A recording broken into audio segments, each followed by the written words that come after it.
இன்ஷா அல்லாஹ் இனிமேல் நான் வந்து தொடர்ந்து எனக்கு எவ்வளோ அல்லாஹ் எனக்கு செல்வத்தை தரானோ அதை நான் கொண்டு வந்து ஃபஸ்ட்டு அங்கே கொடுக்குற மாதிரி இருப்பேன். ஏன்னா வந்து இந்த மாதிரி பிள்ளைகளை பார்க்கும்போது ரொம்ப கஷ்டமாக இருக்குது. நம்மளெலாம் வந்து அல்லாஹ் எவ்வளோ நல்லா வச்சுருக்குறானு இந்த மாதிரி பிள்ளைலாம் பார்க்கும்போது எனக்கு வரும்போதே கண்ணீர் வந்துருச்சு.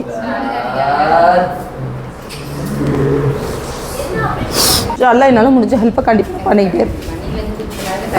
அஸ்ஸலாமு அலைக்கும் ஃப்ரெண்ட்ஸ். ரொம்ப நாளாகவே இந்த இடத்துக்கு போகணும்னு நினச்சிக்கிட்டே இருந்தேன். பட் போக முடியல. இப்போ தான் அல்லாஹ் சுப்ஹானஹு வ தஆலாவுமே நாடி இருக்கிறான். அதான் கிளம்பிட்டேன். இந்த இடத்துக்கு போனோம் அப்படின்னா நம்ம கஷ்டம் எல்லாமே தெரியாமல் இருக்கும். நம்ம கவலையெல்லாம் மறந்து ரொம்ப சந்தோஷமாக இருப்போம். ஸோ அதுக்காக தான் மெயினாக இங்கே கிளம்புனது. நான் இன்னைக்கு வந்திருக்கிறது வாளாந்தரவையில் உள்ள செஸ்ட் ஏஞ்சலின் அப்படிங்கிற மனவளர்ச்சி குன்றியோர் ஸ்கூலுக்கு தான் வந்திருக்கிறேன். சாப்பாடை இறக்கி வச்சுட்டு உள்ளே போயாச்சு. போனதுமே அவ்வளோ கஷ்டமாக இருந்துச்சு. சின்ன பிள்ளையிலேருந்து பெரியவங்க வர இருந்தாங்க. ரொம்ப மனசுக்கு வேதனையாக இருந்துச்சு. நம்மளை மாதிரி ஆட்கள் எல்லாம் குறை இல்லாம படிச்சாலும் சக மனுஷங்கள்ட்ட கரெக்டா நடந்துக்கிறோமான்னு பார்த்தா அதுதான் கிடையாது. இவங்களுக்கு மனவளர்ச்சி குன்றியோர் அப்படிங்கிற பேர் மட்டும்தான். மற்றபடி சக மனுஷங்கள்ட்ட எப்படி பாசமா அன்பா இருக்கிறது அப்படிங்கிறத நம்ம இவங்கள்ட்ட இருந்து தான் கத்துக்கிறணும். ஹெல்ப் பண்றதுலாம் சரி, அதை வீடியோவா எடுத்து போடணுமா அப்படின்னு சொல்லி ஒரு சிலர் கமெண்ட்ல கதறதுக்கு ரெடியா இருப்பீங்க. நானே இன்னொருத்தவங்க வீடியோ பார்த்து தான் இங்க வந்தேன். என்னோட வீடியோ பார்த்து ஒரு 10 பேராவது ஹெல்ப் பண்ணுவாங்க அப்படின்னு நினைக்கிறேன். அவங்களோட கான்டாக்ட் டீடைல்ஸ் ஸ்கிரீன்ல கொடுத்துருக்கிறேன். உங்களால முடிஞ்ச ஹெல்ப்பை இன்ஷா அல்லாஹ் கண்டிப்பா பண்ணுங்க.